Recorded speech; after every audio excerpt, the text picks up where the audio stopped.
الحمدللہ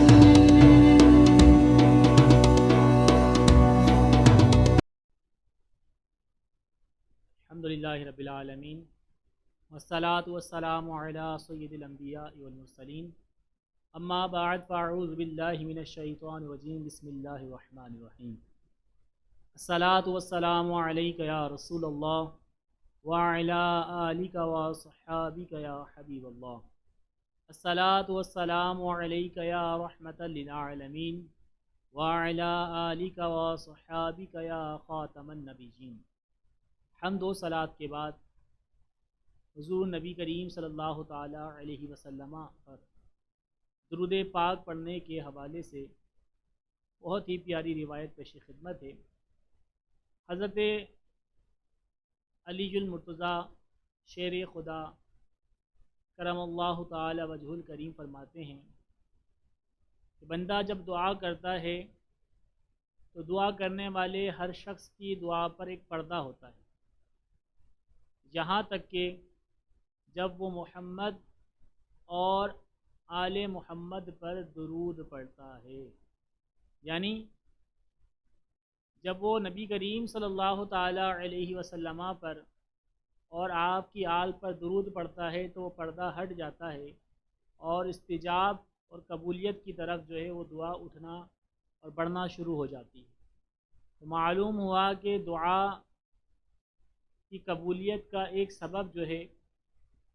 وہ درود پاک بھی بنتا ہے، اور اگر وہ درود پاک بر محمد صلی اللہ تعالی علیہ وسلم ہو تو اس پر سے پردے ہٹ جاتے ہیں اور قبولیت کی طرف بڑھنا شروع ہو جاتے ہیں، اور اگر وہ درود پاک محمد صلی اللہ تعالی علیہ وسلم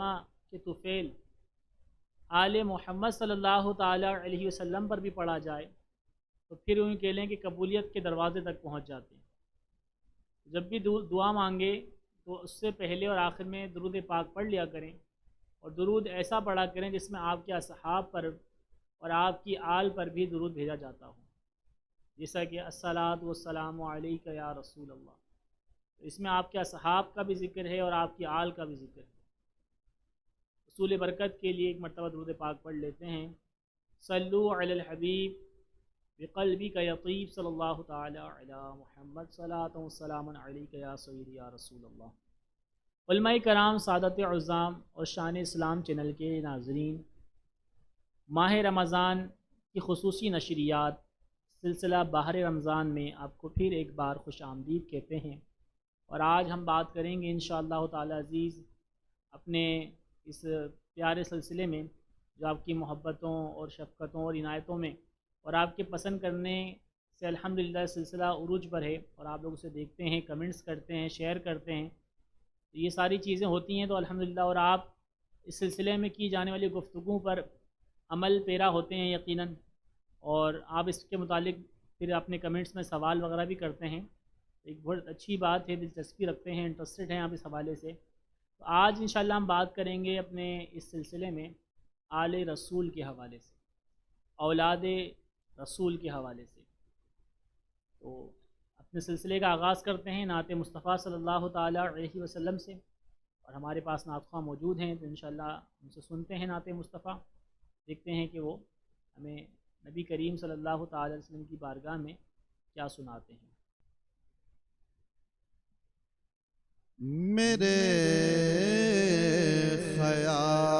خیال کو نسبت ہوئی مدینے سے، میرے خیال کو میرے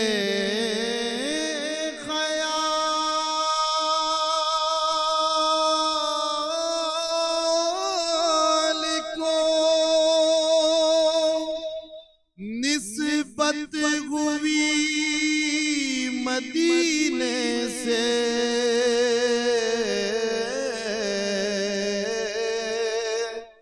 مہک گلاب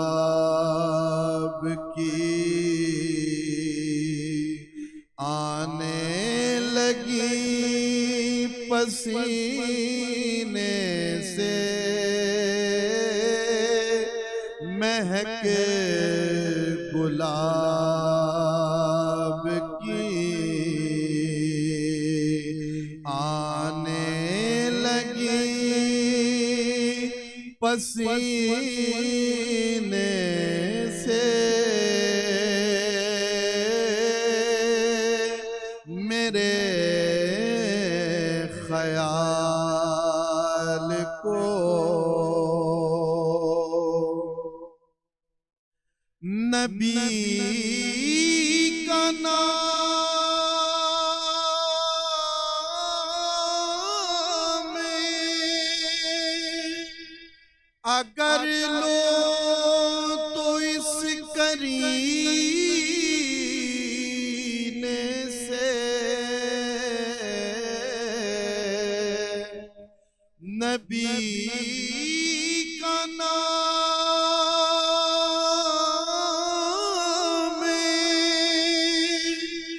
اگر لو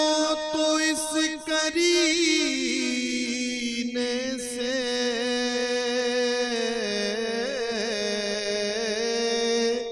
دعا یہاں سے چلے اور اصل مدینے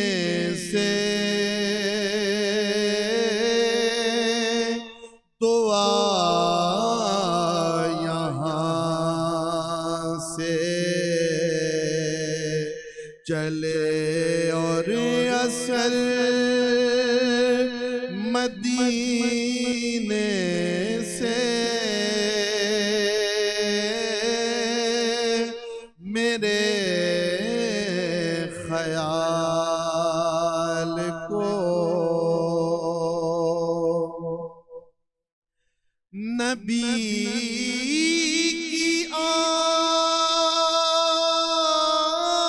آل سے نسبت نہیں تو مر جاؤ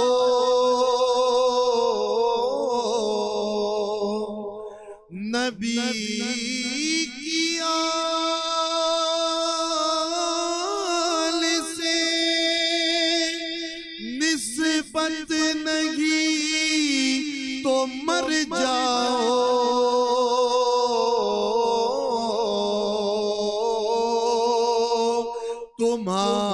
تمہارا مر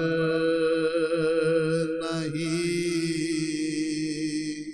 بہتر ہے ایسے جینے سے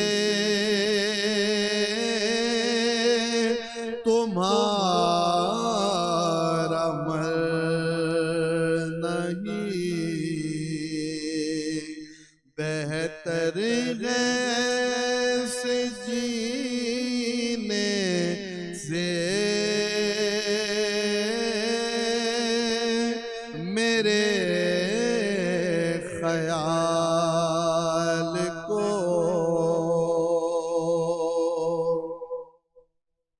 سنو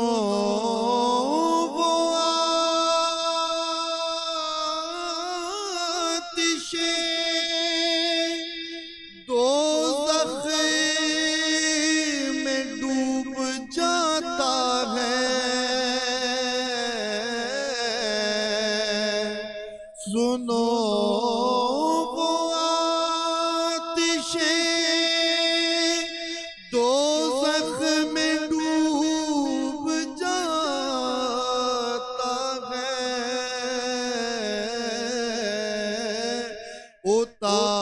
اتار دے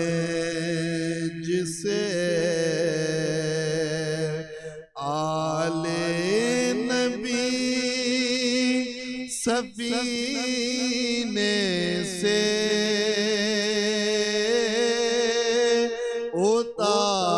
اتار دیں جسے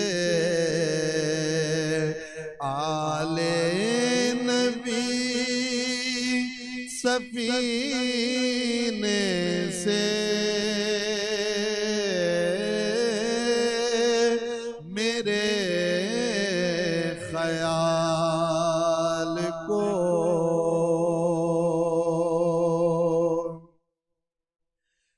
نبی کے در کے گدا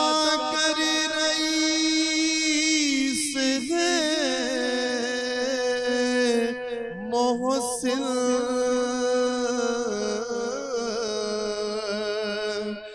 نبی کے در کے گدا کر رئیس ہے محسن ارے سوال ہی نہیں کرتے کسی کمینے سے سوال ہی نہیں کرتے کسی کمینے سے میرے خیال کو نسبت ہوئی مدینے سے مہک گلاب کی آنے لگی پسینے ماشاء اللہ سبحان اللہ. نعت مصطفیٰ صلی اللہ تعالیٰ علیہ وسلم پیش فرما رہے تھے بہت ہی خوبصورت انداز میں. کم سن نعت خواں ہیں ہمارے، اللہ تعالیٰ ان کی آواز میں برکت عطا فرمائے. حضرت جنید بغدادی رحمۃ اللہ تعالیٰ علیہ، آپ توبہ سے قبل بہت مشہور اور طاقتور پہلوان تھے، نامور، اور یوں کہہ لیں کہ آپ کے مقابلے میں کسی بھی پہلوان کو آنے کی ہمت نہیں ہوتی. ایک دن مقابلہ رکھا گیا، شہر کے سارے افراد جمع تھے مقابلہ دیکھنے کے لیے کہ جنید بغدادی رحمۃ اللہ تعالی علیہ کے مقابلے میں کوئی پہلوان آنے کو تیار نہ تھا. کئی بار جو ہے وہ چیلنج کیا گیا لیکن کوئی بھی پہلوان آپ کے مقابلے میں آنے کے لیے تیار نہیں. اسی اثناء میں اسی درمیان ایک گمنام شخص جو ہے اکھاڑے میں آتا ہے اور آپ کے چیلنج کو قبول کرتا ہے. دیکھنے میں دبلا پتلا سا، لاغر سا اور پسماندہ حال شخص اور ایک طاقتور پہلوان کے مقابلے میں چیلنج کو قبول کرتا ہے. لوگ حیران اور پریشان بھی تھے اور لوگ جانتے تھے کہ اس مقابلے کا نتیجہ کیا نکلے گا. ایک نامور مشہور طاقتور پہلوان کے مقابلے میں ایک کمزور اور ناتواں اور لاغر اور یوں کہہ لیں کہ ہر طرح سے جو ہے وہ افسردہ حال شخص، اس کا انجام کیا ہونا ہے، لوگ اس کے بارے میں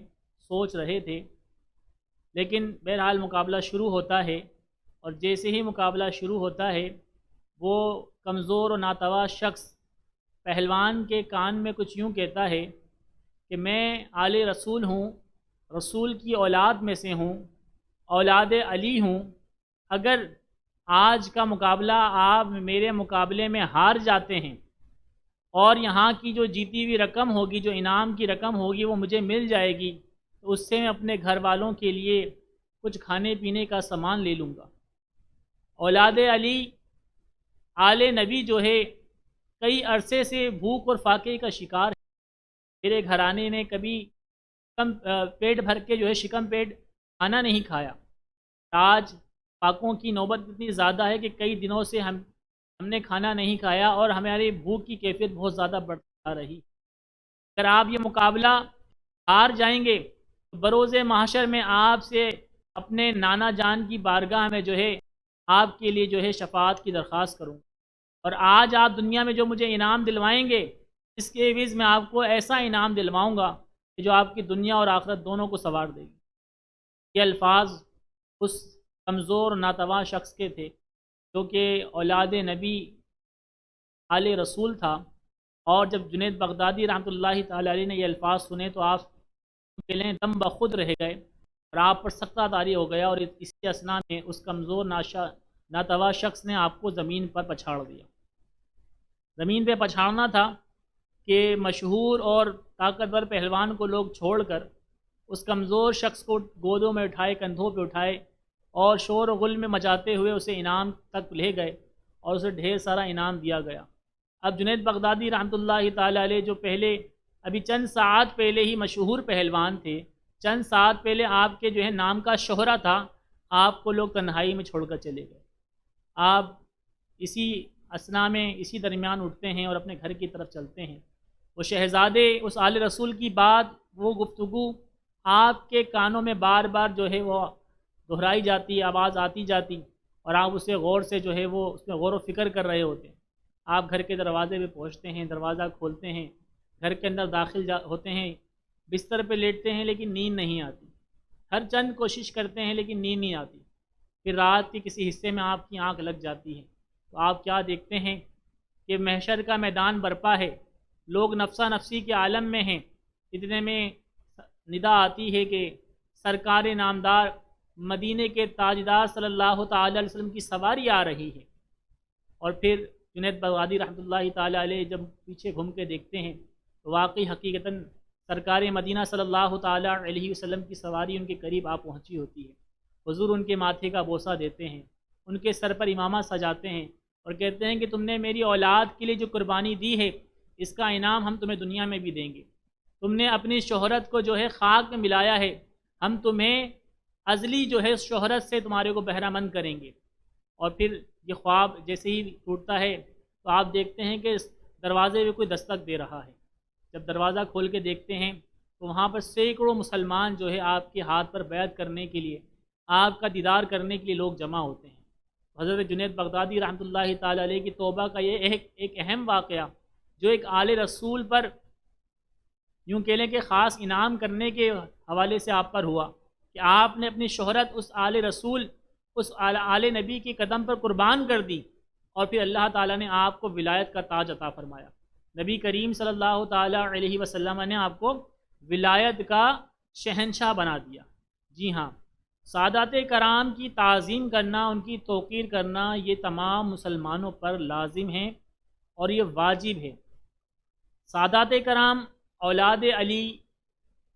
علی اور اولاد نبی، یہ تمام الفاظ سادات کرام کے لیے استعمال کیے جاتے ہیں، اور ان کی تعظیم کرنا یہ بہت ضروری ہے۔ تعظیم کی اصل وجہ کیا ہے؟ تعظیم کی اصل وجہ سادات کرام کی یہ ہے کہ وہ حضرات جو ہیں حضور نبی کریم صلی اللہ تعالی علیہ وسلم کے جسم اطہر کا جز، یعنی بدن مبارکہ کا ٹکڑا اور حصہ ہیں۔ میرے آقا اعلی حضرت امام اہل سنت الشاہ امام احمد رضا خان علیہ رحمۃ الرحمن فرماتے ہیں کہ سید سنی المذہب کی تعظیم لازم ہے، اگرچہ اس کے اعمال کیسے ہی ہوں، یعنی اعمال سے کوئی سروکار نہیں، اعمال سے کوئی سروکار نہیں ہے، اگر اس کا عقیدہ درست ہے، وہ صحیح العقیدہ سنی المذہب ہے، تو اب اس کی تعظیم کرنا سب مسلمانوں پر لازم ہے۔ اور یاد رکھیے کہ اب اولاد علی آل نبی کی تعظیم کرنا یہ بہت بڑا ثواب کا کام ہے۔ جی ہاں، بہت بڑا ثواب کا کام ہے۔ حضور نبی کریم صلی اللہ تعالی علیہ وسلم نے فرمایا کہ جس نے میری آل سے بھلائی کی اس نے گویا کہ میرے ساتھ بھلائی کی، اور نبی کریم صلی اللہ تعالی علیہ وسلم نے فرمایا کہ جس شخص نے میرے اہل بیت پر ظلم کیا اور مجھے میری عطرت پاک یعنی اولاد کے بارے میں اذیت دی تو اس پر جنت حرام کر دی گئی۔ لیکن جہاں تعظیم کرنے کا ثواب ہے وہاں ان کی تعظیم نہ کرنا، ان پر ظلم کرنا، ان کو اذیت پہنچانا،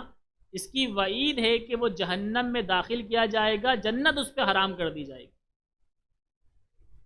آل رسول کی تعظیم کرنا یہ لازم ہے ہر مسلمان۔ اچھا، ہمارے یہاں ایک سلسلہ یہ بھی ہوتا ہے کہ اگر کسی کو تعارف کروایا جاتا ہے کہ ماشاءاللہ یہ سید زادے ہیں یا آل رسول ہیں، تو وہ کہتے ہیں کہ ہم نے بہت سے دیکھے ہیں سید، ایسے تو بہت سید ہوتے ہیں، آج کل وہ سید کہاں ہیں؟ یاد رکھیے کہ سید ہونے کے لیے کوئی سرٹیفکیٹ ہونا ضروری نہیں ہے، سید ہونے کے لیے کوئی یوں کہہ لیں کہ تمغہ یا یوں کہہ لیں کوئی عجبہ یا کوئی یوں کہہ لیں کہ ایسا خاص چیز ہونا ضروری نہیں کہ جو ان کی سید ہونے کو واضح کرے۔ سید تو وہ ہے جو حضور سے نسبت جس کی کر دی گئی، جو حضور کی طرف جس کی نسبت ہو گئی، وہ آل رسول ہے، وہ سید۔ ایک شخص اپنے گھر کے دروازے پہ تھا کہ ایک عورت جو ہے وہ آتی ہے اور کہتی ہے کہ میں اللہ کے نبی کی جو ہے گھرانے سے ہوں، آل رسول سے ہوں، میری امداد کیجیے۔ اس شخص نے کہا، مسلمان تھا، اس شخص نے کہا کیا ثبوت ہے، کیا ثبوت ہے کہ تو آل رسول ہے، تو اولاد نبی ہے، کیا ثبوت ہے؟ وہ مایوس ہو گئی اور وہ مختصراً عرض کرتا ہوں کہ وہ چلے گئی۔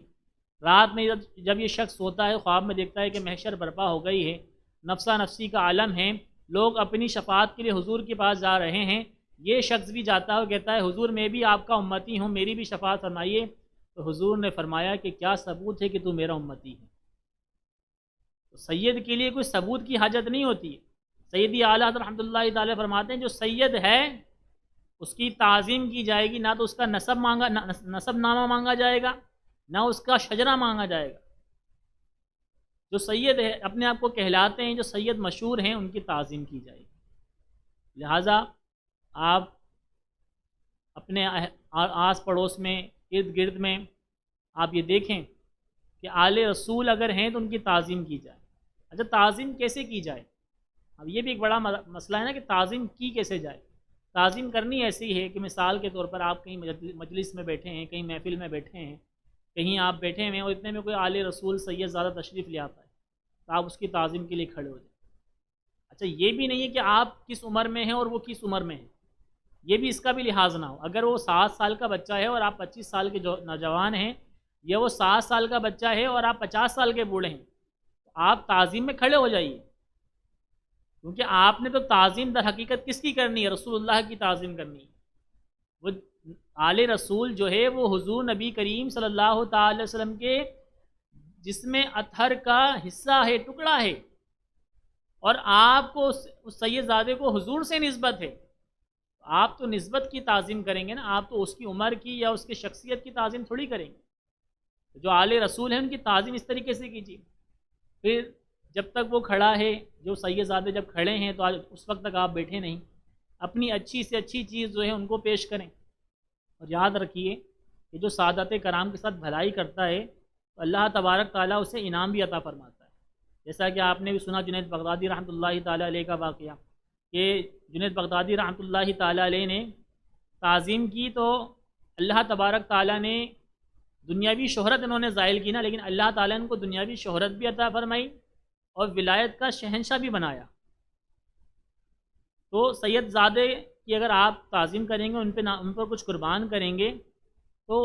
آپ کو انشاءاللہ اس کا نعم البدل بھی ملے گا، دنیا میں بھی اور آخرت میں بھی۔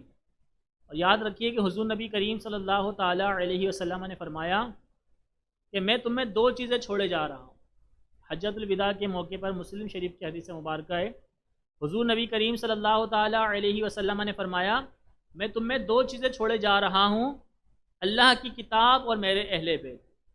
جس نے اس کی اطاعت کی وہ ہدایت پر رہا، اور جس نے اسے چھوڑ دیا تو گمراہی پر رہا۔ اللہ کی کتاب اور اہل بیت، دونوں چیزوں کا دیکھیں کتنا اچھا شاندار نبی کریم صلی اللہ تعالیٰ علیہ وسلم نے ان کا یوں کہہ لیں کہ ان کا ملاپ فرمایا ہے کہ اگر کتاب اللہ ہدایت ہے تو اہل بیت بھی ہدایت ہے۔ نبی کریم صلی اللہ تعالیٰ علیہ وسلم نے فرمایا کہ میرے اہل بیت کے ساتھ اچھا معاملہ کرو۔ حضور نبی کریم صلی اللہ تعالیٰ علیہ وسلم نے فرمایا کہ میرے اہل بیت کے ساتھ، یعنی جو میرے آل ہیں ان کے ساتھ اچھا معاملہ کرو۔ اور عبداللہ ابن مسعود رضی اللہ تعالیٰ عنہ فرماتے ہیں، روایت کرتے ہیں کہ نبی کریم صلی اللہ تعالیٰ علیہ وسلم نے فرمایا کہ آل رسول کی 1 دن کی محبت، کیا خوبصورت ارشاد ہے کہ آل رسول کی ایک دن کی محبت جو ہے ایک سال کی نفلی عبادت سے بہتر ہے۔ قربان جائیے، کتنا شاندار جو ہے یہ انعام ہے کہ آل رسول کی جو محبت ہے نا، یہ ایک سال کی نفلی عبادت سے بہتر ہے۔ اور پھر ان کی یہ تو محبت ہو گئی، محبت تو دلی کیفیت کا نام ہے۔ پھر ان کی تعظیم کرنا، محبت میں ان کی تعظیم کرنا، ان پر اپنا مال خرچ کرنا، اور ان کے لیے ہمیشہ جو ہے اچھا حسن ظن رکھنا، یہ سارے محبت کی علامات ہیں۔ جب یہ آپ کریں گے تو اس پہ آپ کو کتنا ثواب ملے گا۔ اور یاد رکھیے کہ 4 ایسے شخص قیامت کے دن جن کی جو ہے وہ نبی کریم صلی اللہ تعالیٰ علیہ وسلم جو ہے شفاعت کریں گے، اگرچہ ان کے جو گناہ جو ہیں وہ روئے زمین کے برابر کیوں نہ ہو۔ حضور نے ارشاد فرمایا کہ 4 اشخاص ایسے ہیں جن کی میں شفاعت کروں گا، اگرچہ ان کے گناہ جو ہے روئے زمین کے برابر کیوں نہ ہو۔ پہلا شخص ہے میری آل کی خدمت کرنے والا۔ حضور نے فرمایا کہ میری آل کی، میرے اولاد کی خدمت کرنے والا، ان کے کاموں میں بھاگ دوڑ کرنے والا، اور ان کی حاجت پوری کرنے والا، اور زبان اور دل سے ان کو چاہنے والا۔ یہ 4 اشخاص ایسے ہیں کہ اگر بروز معاشر ان کی گناہ روئے زمین کے برابر کیوں نہ ہو، نبی کریم صلی اللہ تعالی وسلم ان 4 اشخاص کی جو ہے لازماً شفاعت فرمائیں گے۔ تو آج آل رسول اگر ہمارے درمیان کہیں موجود ہیں تو یہ ہمارے لیے باعث فخر ہے، باعث شرف ہے کہ ہم حضور کی آل، حضور کے جسم اطہر کا ٹکڑا اپنے آنکھوں سے دیکھ رہے ہیں۔ ان کی تعظیم کریں، توقیر کریں، ان سے محبت کریں اور ثواب کمائیں۔ اللہ تعالی ہم سب کو عمل کرنے کی توفیق عطا فرمائے، آمین، بجاہ النبی الامین صلی اللہ تعالی علیہ وسلم۔